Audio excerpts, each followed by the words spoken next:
to create and make the space to fill your head with yourself with the positive thoughts. So it overpowers the negative ones that's in your head. Whether that's affirmation that you do every morning, setting good habits in the morning,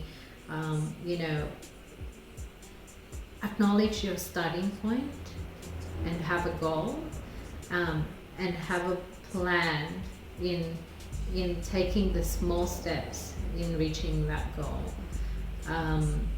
So I think that, because we're more, we can achieve so much more, but what we need to do is unleash our potential, and that, we need to start by filling our heads with those positive things and positive thoughts that, one, we can achieve whatever we want to achieve, and two, it's only ourselves that's stopping ourselves from achieving.